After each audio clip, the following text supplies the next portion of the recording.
The following is a presentation of the Force Center podcast feed.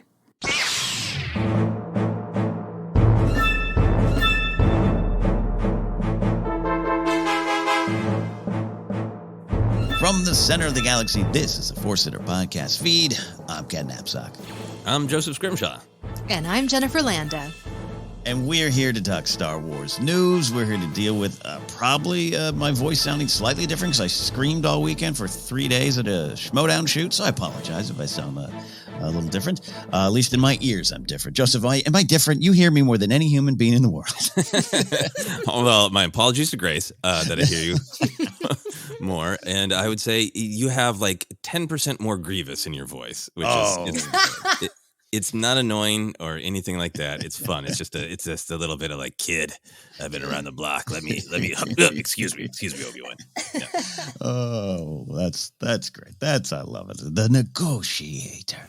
We're here to discuss Star Wars news, breaking news from a long time ago, and looking into the future. We got a lot of Kenobi news. Someone went scouring the WGA websites and got some big scoops. A lot to get to, and a pretty darn cool sneak preview of the upcoming Brotherhood book that's coming our way. But before coming your way and our way, before we get to all that, I'm going to settle down and let you all know that today's podcast is brought to you by Audible. Get a free audiobook download and a 30-day free trial at audibletrial.com/forcecenter. Over 180,000 titles to choose from for your iPhone, Android, Kindle, or MP3 player. A little bit later, we'll have our Force Center recommends an audiobook we think you should try out on us. A little time for catch-up Star Wars life adventures, a calm before a Star Wars storm. And I mean that in a good way, with Kenobi and Celebration and all this stuff happening. So, Jen, how's life? How's Star Wars? Star Wars is great this weekend. I was watching Star Wars Rebels, as I have been every day. And my daughter, she's being, she occasionally will pop in and watch like a little bit. No, when was it? On Saturday? Saturday. She goes, Mom, let's watch Star Wars Rebels. I said, it's okay if you don't have to, like, I'll do it on my own. She goes, no, I want to watch it. So we took it from my computer to the big screen of our living room. And we watched 5 episodes. Yeah. Wow. I did not move because I did not want to ruin the moment. Because I was like, at any moment, she's going to be like, Mom, can we watch something else? She was into it. She loves Star Wars. I can't believe it. Interesting. Love this. How old is she now? She's 6. Okay. That's a great Star Wars age. It is perfect. Star Wars Rebels is the perfect age for her. And, some of it goes obviously like over her head, and she had a lot of questions, or she'll see things and, oh man, we're on season 3 right now. And it's when Ezra started, using the Sith holocron at the beginning of the season and that whole thing. And he's dabbling in the dark side, or, and giving into his anger. And there were some great moments that I was able to talk to her about that, because she now knows who Ezra is. And she's like, but he's a good guy. Why is he doing that? And blah, blah, blah. And, it's so great. She's like, she keeps calling Kanan his dad. I'm like, it's not his dad, but it's kind of like his dad. Not wrong. You're not wrong. Right. And she like wants to know the different species. And it's just, it's so thrilling. I'm so happy. Like, obviously the narrative is I remember it, it's been a while, is Ezra explicitly does some like, nasty stuff with the Force and that. But is she like just really picking up even on just sort of the symbolism of why is he playing with that naughty red box he's not supposed to? Yes. Oh, yes. Yes. And like seeing the flashes of anger in his eyes, how he's like, suddenly now he's giving a lot of attitude. I mean, this is the beginning of season 3. And she's like, not making good choices. He shouldn't do that. He's sassing his not dad. Yeah. I guess that's kind of good that she's picking up that it's bad versus, maybe in a few years she'll be like, you know what, I'm gonna play with the Sith holocron, Mom. I know. There was a very ABC special kind of moment, why are you doing this? Kanan tells him, because it's just like, it had this kind of like say no to drugs kind of vibe, which I liked. I liked that teachable moment. That's so great. We talk so much. Obviously, Lucas says it very explicitly at conventions, but we talk so much about how Star Wars is meant to be for, people growing up and figuring things out. It's so great to hear that actively in practice. I was shocked. I was shocked. I was like, this is fantastic. Now I can share all my Star Wars knowledge with also my knowledge from life. I love that. That's big time stuff. I'd like to sit some adults down and have them love Star Wars Rebels in the same way and connect with Star Wars in the same way. They could learn a lot. I have. Learn a lot. Yeah. Joseph, you, sir. Yeah, I've had a good, busy week, making some good progress on some projects I've been working on forever. So that is very nice to finally feel like maybe crossing a finish line here or there on some projects. And then I've been having some fun Star Wars adventures. I'm finally reading the Legends Kenobi book, which I have had my eye on since it came out. I think I remember being really excited about it when it was announced, and then I got a little deterred by the and this is the last book that's not going to matter canon-wise. Yeah, right. And it's that time, and I've thought about reading it, and I was like, before the show, I got to read it, before the Kenobi show. So I'm definitely enjoying it. It's definitely a Western. Have to remind myself of that at the beginning, because I'm anxious to be like, just give me Kenobi now. Like, no. First meet the town people. Like, all right. But I'm really enjoying that. And then my wife and I, like I've been saying the last couple of weeks, have been rewatching the Indiana Jones films. We watched Crystal Skull, which I like. I'm just going to throw that out. Walk away like a bomb. Controversy. I enjoy Crystal Skull. I think it's good. But then... you like it, Ken? I'm with you. I rewatched it again. I hadn't seen it since the theater and just let society tell me not to go back to it. Does that make sense? Whereas I guess we all suck. But I remember coming out of it and going, all right, some things I didn't love. Some of the CGI I didn't love. Some of the beats I didn't love. But there's a lot of it I thought was pure indie. And then I looked around and went, I guess not. Okay, I'll see y'all later. Yeah. Rewatching it, especially after just watching, every week the other three, it feels absolutely similar to me. Just like the pacing, the tone, the ideas. Look, yeah, I would be fine with if Mutt didn't get hit in the crotch like 5 times. I'm good with 1 or even half of 1. But we really enjoyed that. We enjoyed that so much. I was like, asked my wife, like, I don't know if you want to do this, but would you watch the Young Indiana Jones Adventure? They're on Paramount Plus. And she was like, sure. So we watched the first weird but good episode called My First Adventure. Did either of you watch Young Indiana Jones when it came out? And do you know the weird backstory of the way the episodes are presented now?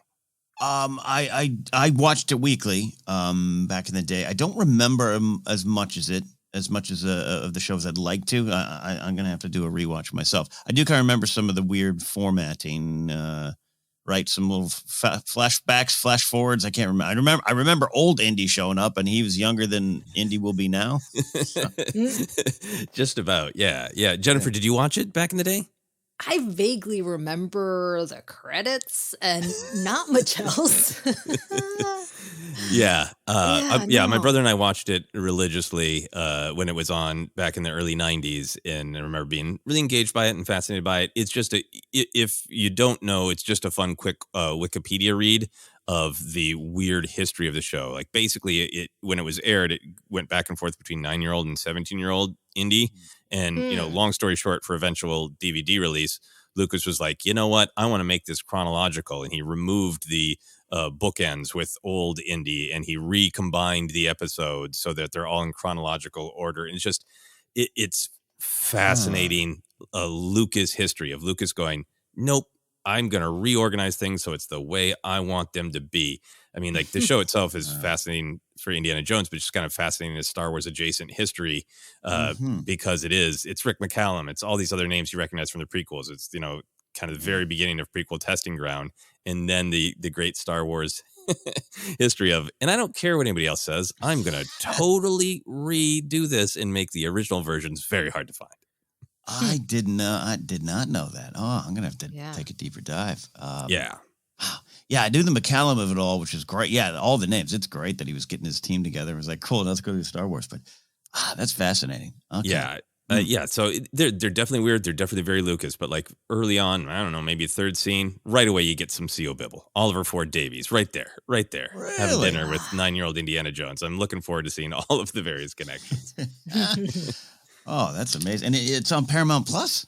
Yep, everything but one sense. episode that they don't have, I think, music rights for. But yeah, like 21, like 80 to 90-minute episodes. It's very weird, but so far fun. Love that. Last thing I wanted to be sure to mention is a little bit of the sad Star Wars news, but I wanted to acknowledge it. The designer artist Charles White III passed away, and he is the person who made, along with Drew Struzan, the Star Wars Style D Circus poster.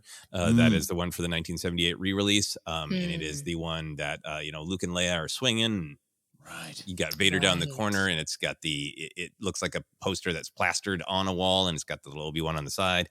And I wanted to acknowledge that because it is my favorite poster. It is above my computer, and I look at it all the time. So wanted to acknowledge that passing and thank Charles White III for this awesome poster. Absolutely. Good call there on that one there. Part of Star Wars history indeed. For me, it was one of those weeks again where you kind of life busy, hardworking over on that the trivia show we all every once in a while get involved in, but I'm full time over there on once a month. We do big bulk shooting, which is a test of one's mettle anyways. Some things went awry, and it was just a lesson. I felt like a little bit like Han Solo, just going, "Don't worry, we'll figure it out. We'll get there." and then also the old Qui-Gon dropping to the knees thing we talk about a lot. It's just that might be the most powerful thing for me in Star Wars now. Just close your eyes. Close your eyes and get through that. Lean on what you learned from Star Wars to get through the tough situation. But hanging around safely with a bunch of movie fans, eventually I got asked the question that we Star Wars fans, but more specifically Star Wars podcasters, hate getting asked, "Hey, so what did you think about Book of Boba Fett?" And with immediately four sets of eyes spin around to look at me, like, I'm going to see what this guy says. And I said, I happened to really enjoy it and didn't get jumped for it, which was good. Oh, good. That's the fear, right? I mean, if somebody really just wants to have a back and forth conversation is great, but often it's the like, I'm asking you so I can tell you you're wrong when you tell me you like it. Mm-hmm. Right. Yeah, absolutely. But everyone just kind of nodded. I don't know. It's also a weird situation too, where like we always talk about, the three of us, we're like the Star Wars people in our certain friend groups, and I think a lot of people listening to Force Center are the Star Wars person at the office. Like, oh, Bob's here. He's a Star Wars guy. He listens to Star Wars. So to kind of have that set up in a bunch of movie nerds, where I was and you as well, Joseph, known as Star Wars competitors. You kind of, the debate is on. Like, Star Wars guy says this, I'm gonna engage him on that and tell him why he's wrong. So it could be. Right. I think a lot of listeners experience that too. So yeah, well, I'm really glad that you had a positive experience, because I can get overly grumpy about that, and it's great to know that I should take a Qui-Gon knee, because maybe sometimes people are just asking to ask, Right? Yeah, and not to set me up for a fall. It's a true test of Jedi. It's knowledge and defense versus living will strike you down before you can pull your weapon out. And I fail at it a lot. I really do. We're all just so used to getting and end up having a couple good discussions on the style of the show, which we will admit is not for everybody. No. And that's a good conversation to have and all that stuff. But put the lightsaber away and just enjoy the conversation. All right, everybody, we are going to dive into Star Wars news. It is definitely still the season of Kenobi, and time to readjust our Obi-Wan Kenobi viewing schedule. In proof that Star Wars loves the podcasts and pundits and pontificators, but doesn't, really care about their schedules. They have made a move for the general public, which is, I think, how they should do it, by the way. In a video featuring Ewan McGregor himself, it was revealed that the premiere of the Obi-Wan Kenobi series has been pushed back from May 25th to May 27th, and we're getting the first two episodes. They're going to drop at the same time. There's not much to analyze about the move, but I think we can go into it. I'm gonna go ahead and disagree with that. Yeah, exactly. Okay. Let's get into it. I have notes. Dude, go into it. Go ahead. I'll do the summary here. Put smack dab in the middle of the Star Wars celebration, clears up some space for maybe the next MCU show, She-Hulk perhaps, and gives us a lot more Star Wars to watch in one sitting. So, what are our thoughts, Jennifer? Okay. This, to me, was really interesting because there's been a lot of things moving and it could be related to like, the pandemic, obviously, that's still ongoing. So if we think about it, first we had the move of Celebration, which wasn't initially scheduled for August, and then it got moved to May, right? Yeah, like twice now, right? Yeah. So that's already in play. Obviously, we know May 25th is an important date in Star Wars history. May 25th, 1977 is when Star Wars was first released in theaters. So that's a great day. But then they not only move it to Friday, which makes sense for the average person who is, they have jobs and school and, they don't have time like us crazy Star Wars fans to watch it on Wednesday night. But then they release 2 episodes, but there's only 6 episodes total. And it's in the middle of their convention, which is are they gonna have any like, I just have so many questions. I'm dying to hear your guys' thoughts because to me, I was like, what is going on? What is their thinking behind this? Yeah, I'm kind of with Jennifer. Sorry, Ken, for pushing back in the middle of your good news presentation. I just felt like, is there something wrong with me? Ken doesn't think there's much to analyze, and I've been like, I'm out over here with like the conspiracy theory board kind of level of analysis myself. I think I'm going along with the first thing that struck me is I'm personally bummed out about the May 25th date just because I did like that, that anniversary celebration. I just tracked down a copy of the Entertainment Weekly with the Kenobi photo, and I'm just very entertained that the final print edition of Entertainment Weekly is now wrong. Oh, yeah. So it goes with print, I guess. Wow. But trying to figure it all out, like, so I double checked the StarWars.com article, and it's not that they're moving the show to Friday, it's they're moving the premiere to Friday, because it says, unless they change this, with subsequent episodes debuting each Wednesday. Right. So unless they change that, Miss Marvel is debuting on June 8th. So this doesn't help them with that MCU conflict. If they had announced they're moving the whole show to Friday and not doubled up episodes, I'd be like, they're finally saying Marvel on Wednesday, Star Wars on Friday or something, so they don't conflict. Right. There's no Moon Knight problem because Moon Knight ends on May 4th. As of now, Kenobi's last episode is on June 22nd, and nothing else MCU is announced with dates. She-Hulk sometime this year, so I don't know what they're avoiding. Like when they shifted Hawkeye, it was definitely like because Hawkeye and Boba Fett were going to have a fight. Right. But the current dates, I don't understand how this helps them with an MCU thing. Maybe there's something I've missed, or maybe something they're going to announce, obviously. But as of right now, the only thing that makes sense to me is that they decided that Friday is more powerful for average viewers. But the whole reason they moved it to Wednesday is they claimed their engagement numbers were so much better. But I don't know if they did. I'm wondering. So Bob Chapek is supposed to be a numbers guy. So did Bob himself go, give me numbers on hardcore nerds versus just casual people who know who Darth Vader is and go, those people will tune in more on Friday. The casual people. That's the only thing that makes a ton of sense to me, because I don't think they'd move it just for Celebration. Right. Yeah. The only thing that makes sense to me from Celebration, sorry, I'll say this one thing and then I'll shut up. The only thing that makes sense to me about Celebration is if there's some element of the show that we don't fully know or fully understand that drops in the second episode. So by getting them both out, it frees up the convention to hype something that we don't know. Yeah. But I don't think they'd make that big of a change just to accommodate the convention that's full of people who are going to watch this show at any time for no matter what. Right. Yes. Yeah. I think that's where I'd start. And look, I think you're both right. A lot to discuss. And if you do look like Charlie Day at your conspiracy board from It's Always Sunny, Joseph, I think it's great. No, I think I can't imagine this being just because of Celebration. It doesn't track. It's not that they don't want the synergy of that. But again, we can make a Chapek joke, but I don't think anyone's sitting over there at the Glendale offices going, well, we better maximize that panel on Friday.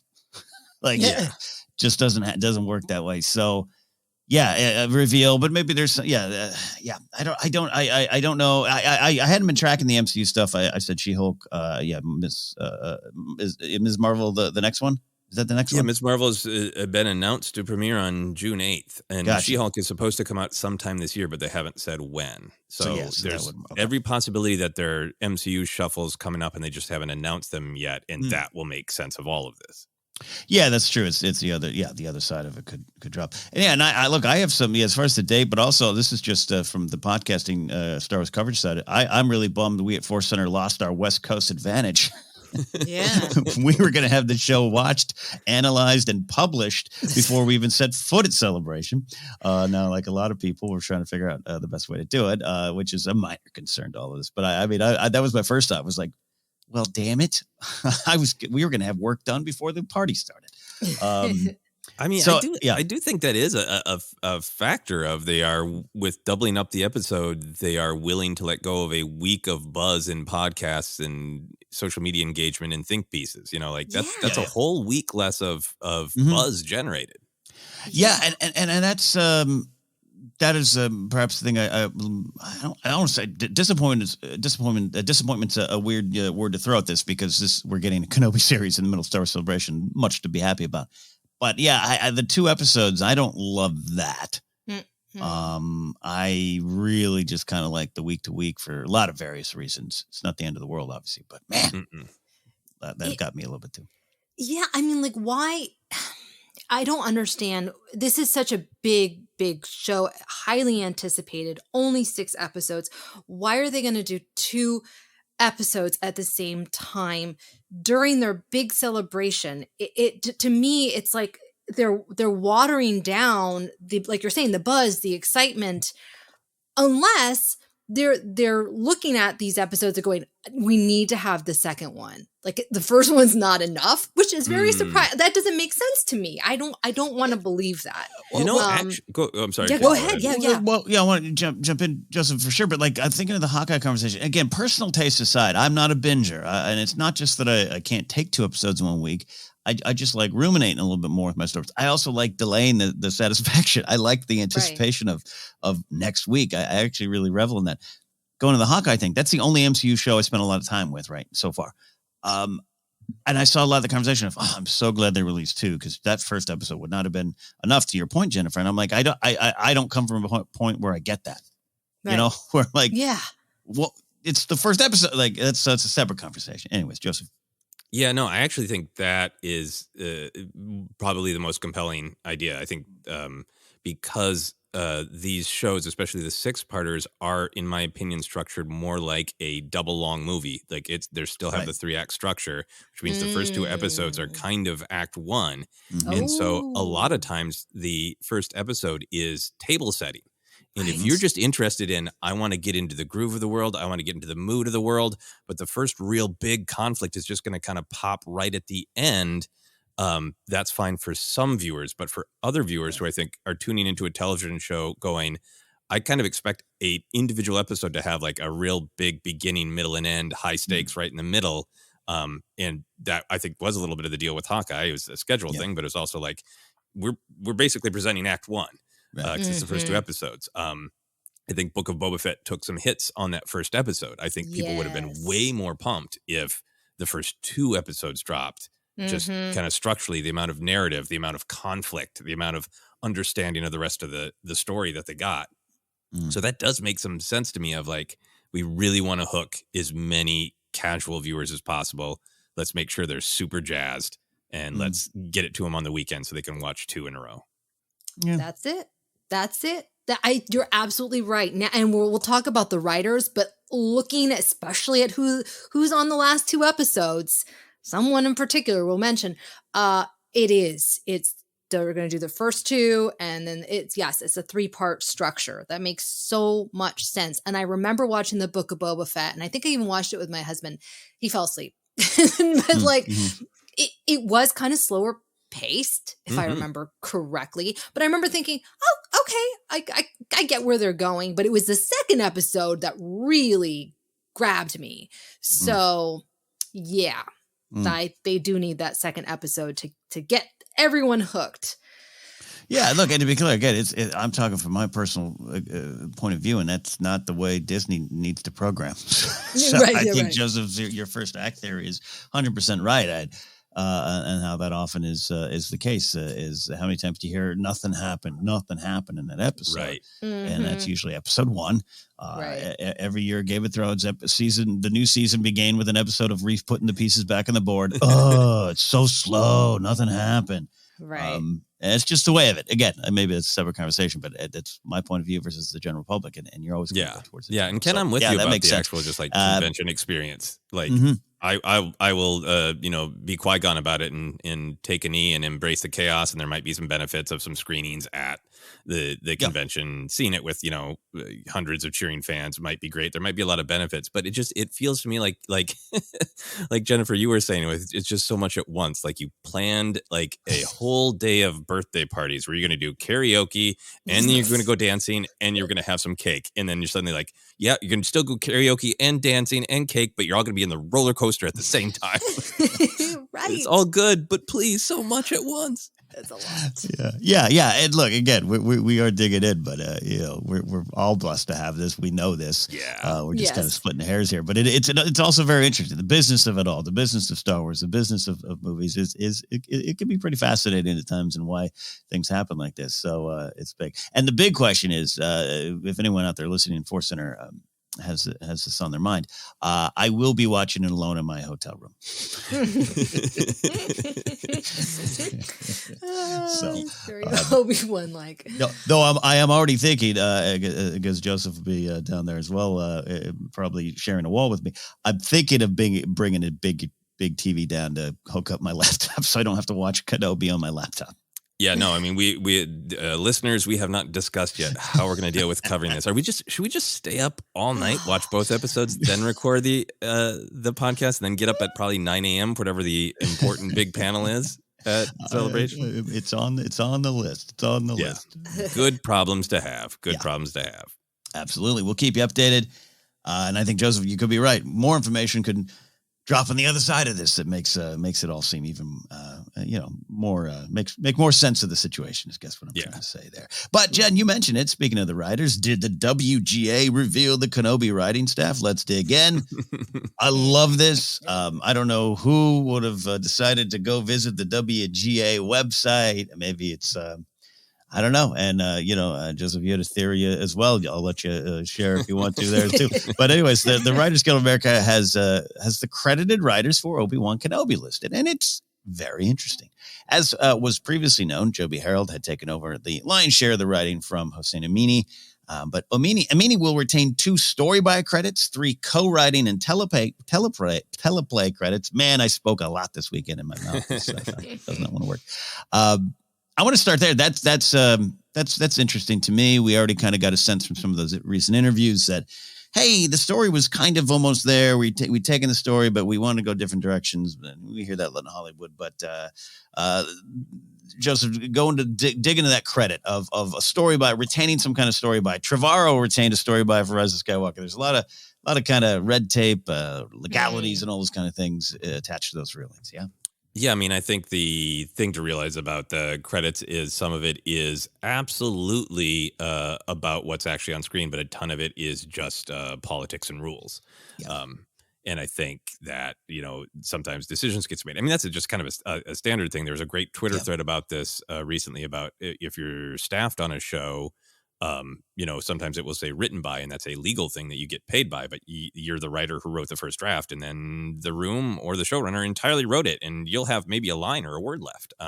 It wasn't even WGA, but when I worked on that Adult Swim show, Tigtone, they just made the decision to put a written by credit and then credit all of the writers in the room every episode for, I believe, story by, just because we were brainstorming, Yeah. Right. In some episodes it'd be like that key idea in there. Hey, I had that. Then there'd be another episode of I contributed nothing to what ended up on the screen, but my name was still on it because that's the way they decided to do it. And that isn't even getting into the weeds of WGA. That's for animation.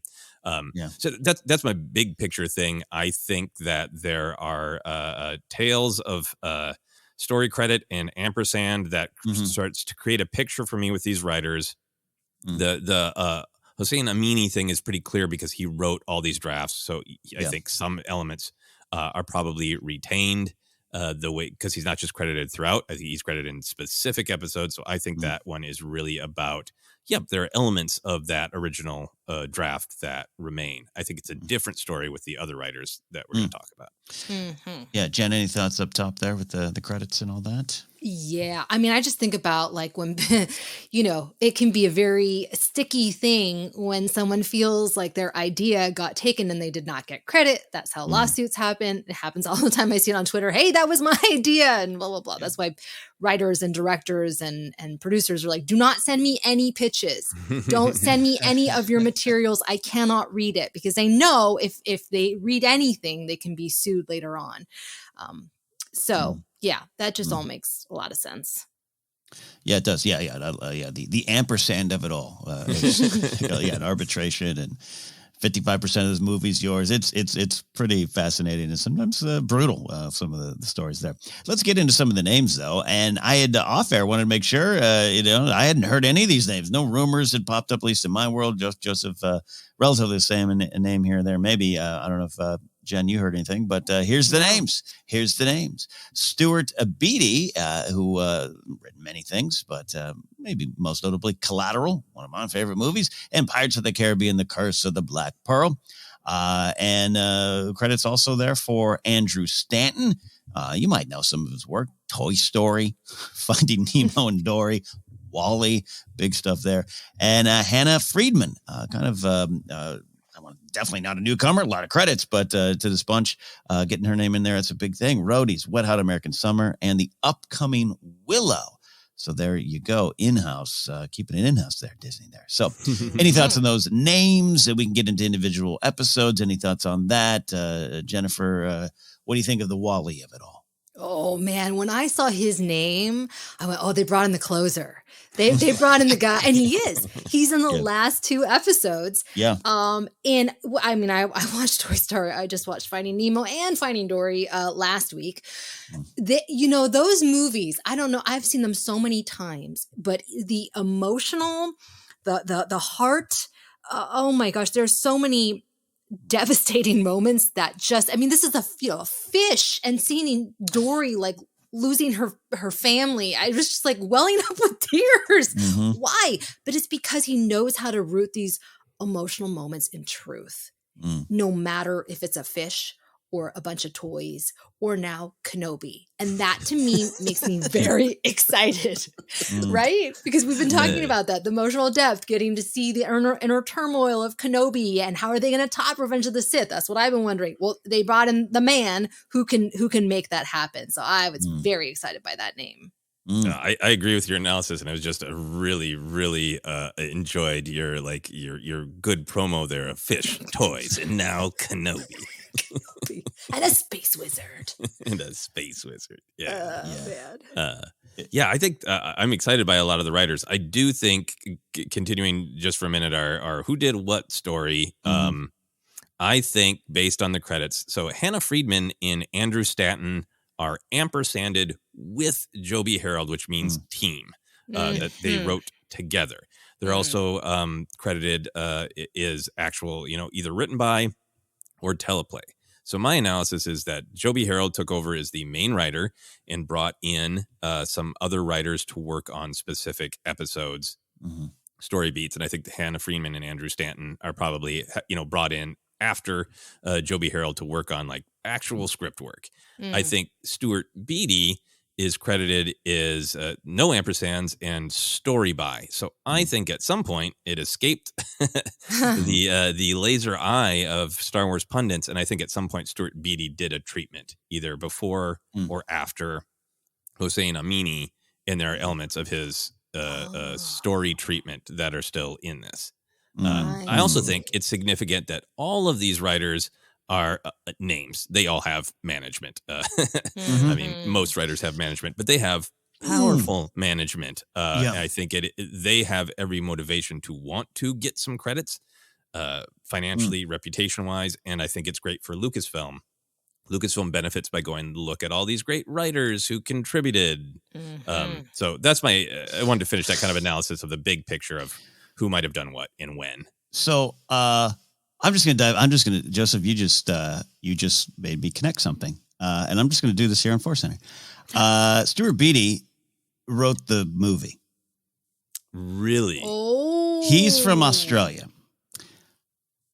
In that era, when all the news was breaking, I had a friend who's friends with him.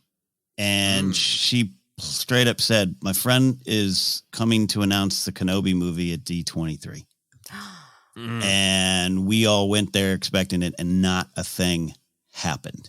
Oh. And we never heard again what happened.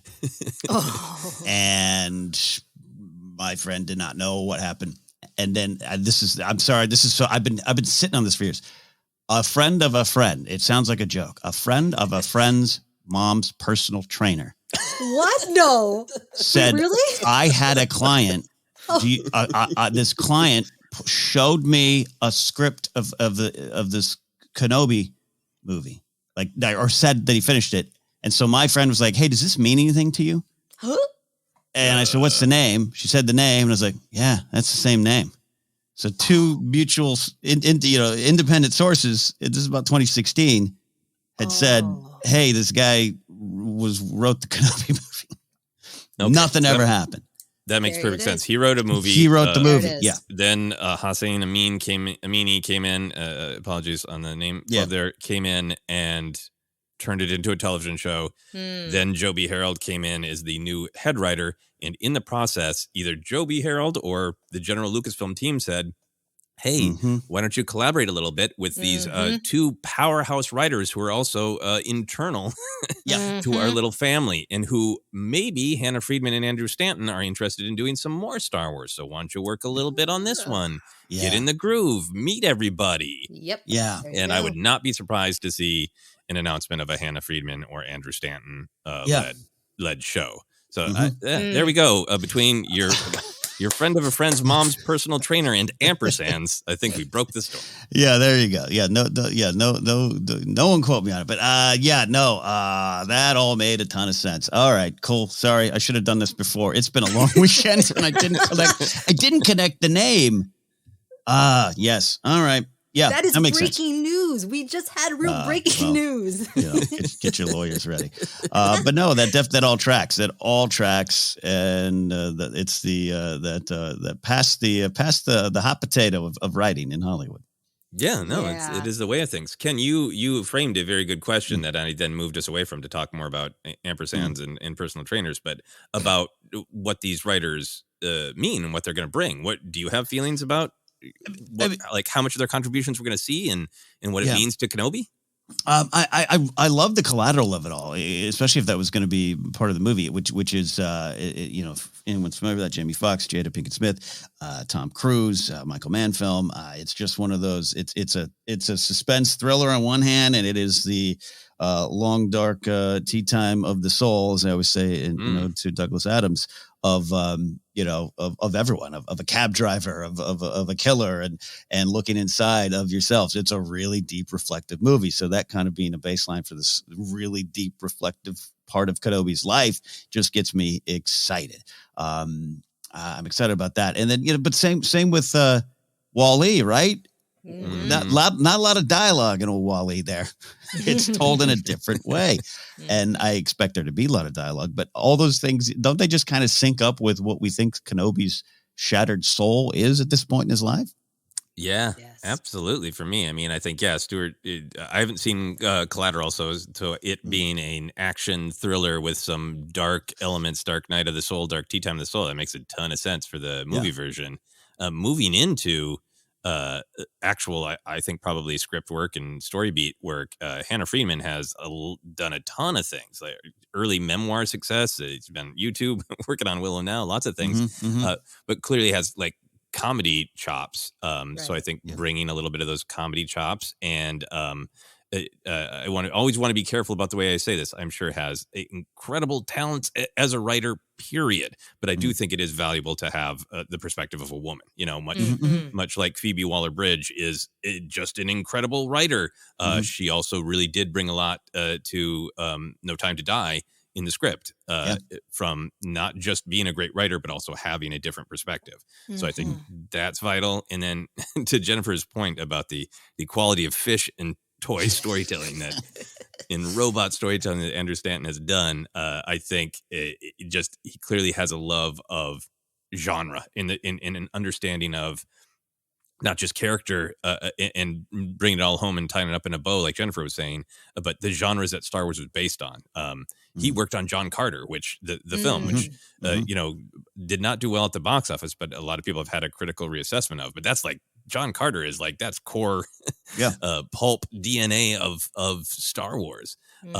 And I found this quote from the Wikipedia page where the Wikipedia page is talking about how he is possibly gonna, I think it's from like 2020, maybe teaming up with, I think, Searchlight Pictures to do another live action science fiction film. And it says the film will mark Stanton's third venture into the science fiction genre following Wall-E and John Carter. Stanton has been quoted many times saying that science fiction is his favorite genre. Films like Star Wars, Blade Runner, Aliens, as well as Edgar Rice Burroughs' novel Princess of Mars helped shape his interest in the genre.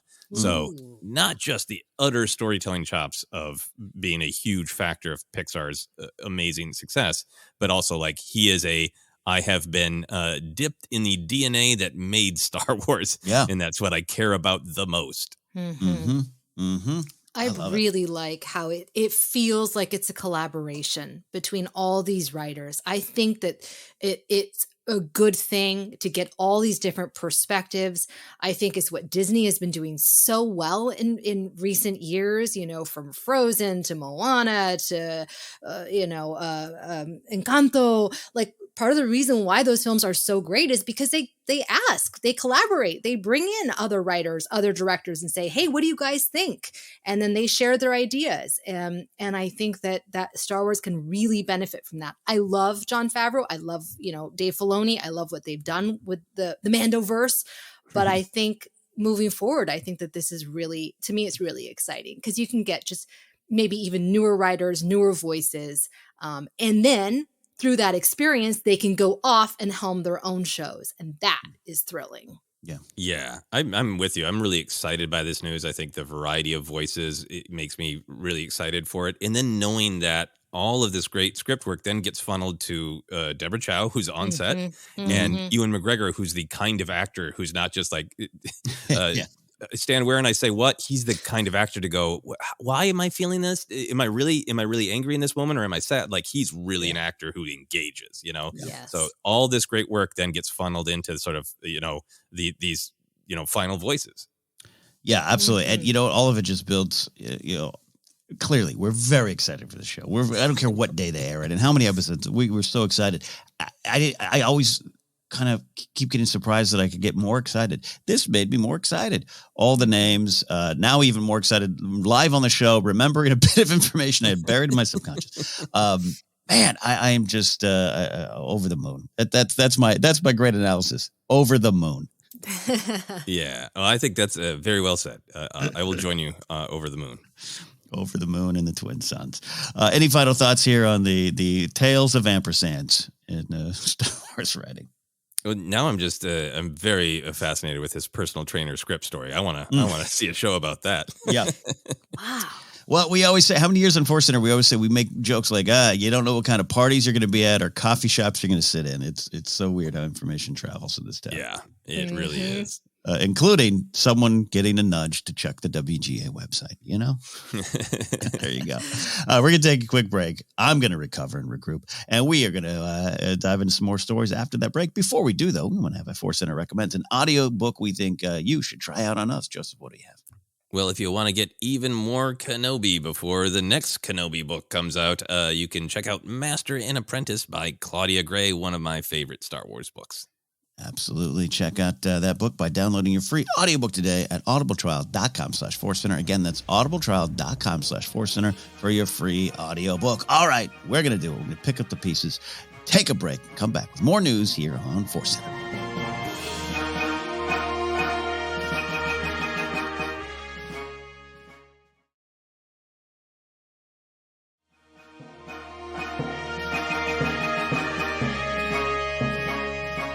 Welcome back to Force Center, the big show, the main show, the personal trainer, gossip news source of the galaxy. This is Force Center.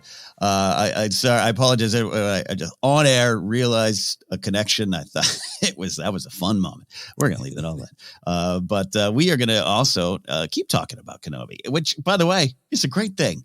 I love Joseph. You know, Kenobi's getting his day in the sun, and not that he's been an undervalued character in Star Wars, but there's something special about Kenobi getting all the spotlight. Absolutely. It's really great. I do think it's significant because he's been around forever, but as we've talked about, he is often there to support the Skywalker story, and it feels like a lot of stories that are coming out now are they're about him. Finally, Kenobi gets to shine. He does get to shine. He gets to continue to shine in a book coming out very soon. Mike Chen's new book, Star Wars Brotherhood, is on the way this May, and an exclusive excerpt was released on StarWars.com.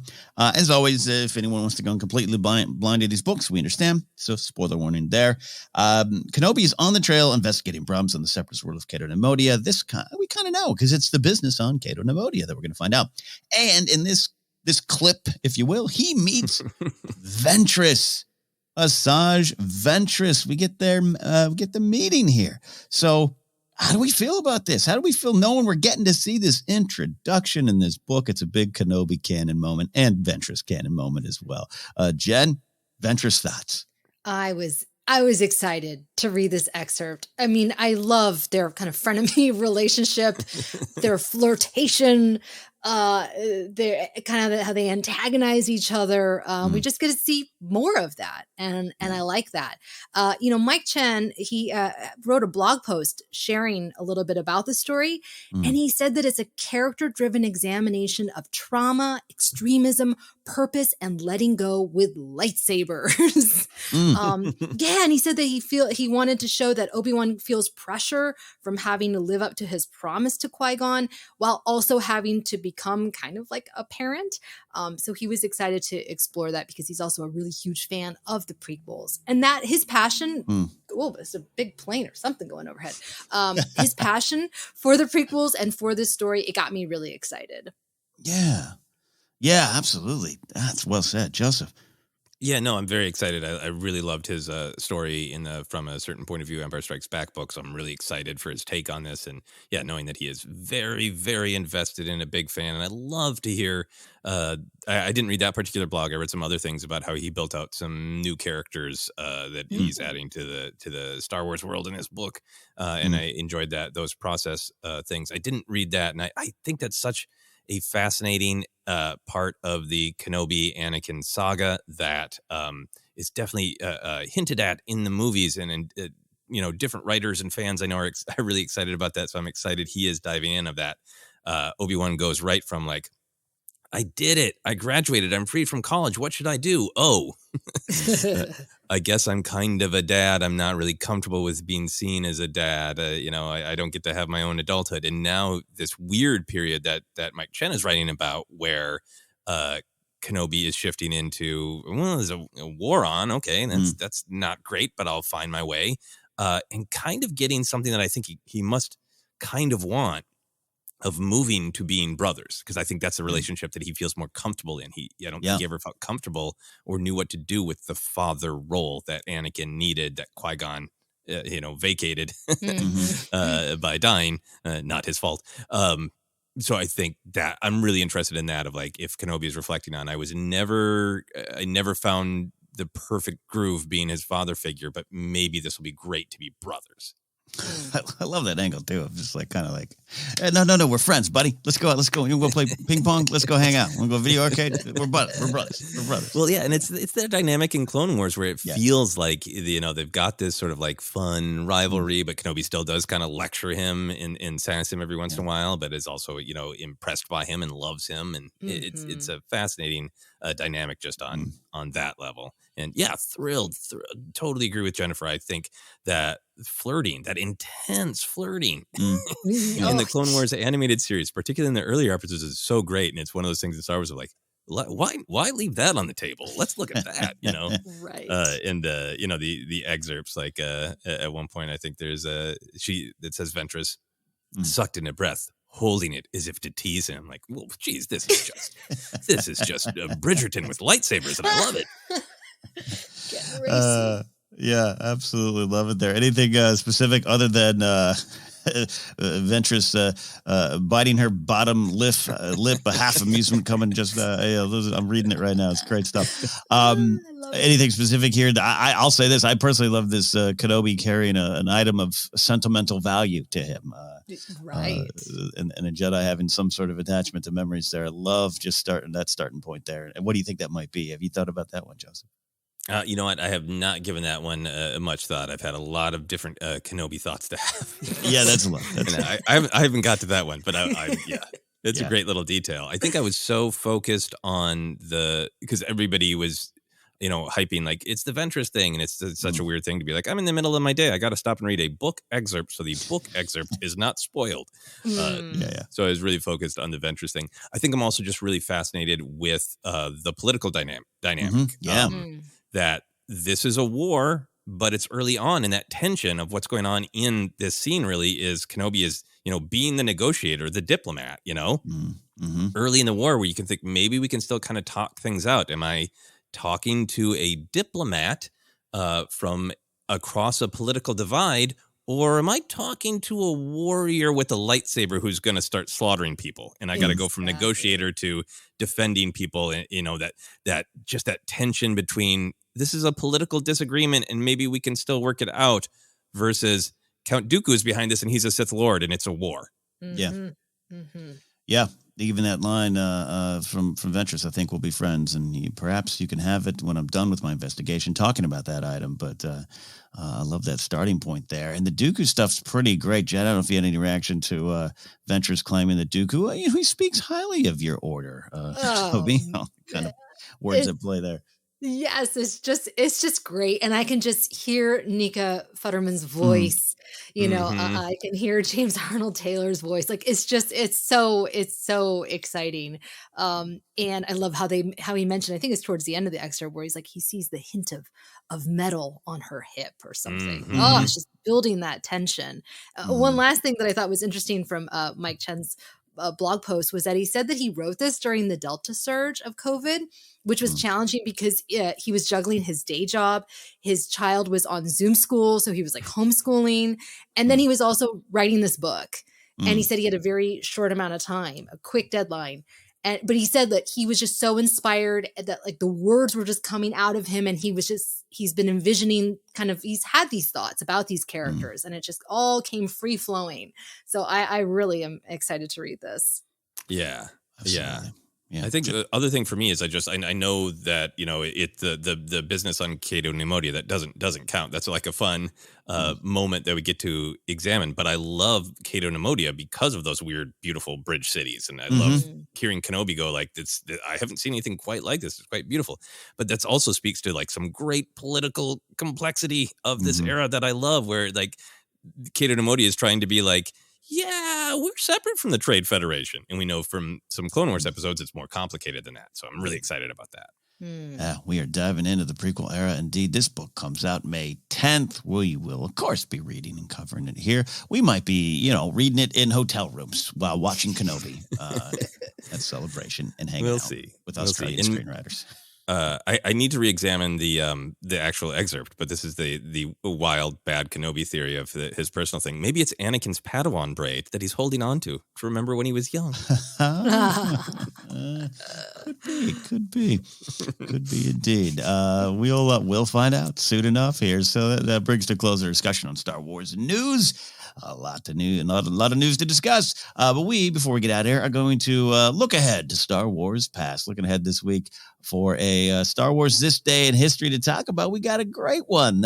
This week, we look back to the birth of the galaxy's smoothest scoundrel, Billy D. Williams. The man that brought Lando to life was born this week on April 6, 1937 in New York City. Of course, he was raised in Harlem long before he arrived in the Star Wars galaxy. Billy D. graduated from the prestigious LaGuardia High School of Music music and art and performing arts. That is the one that became, I remember the TV show Fame when I was growing up. That's what it's based off of. And he graced many stages on Broadway and made his way to the silver screen in 1959 before, of course, really getting launched onto the national stage with 1971. That was Brian's song, I believe, 1971. Anyways, as we celebrate his 84th birthday, well, what are some of our favorite things about having Billy D. Williams be such an important part of the Star Wars saga, Jen?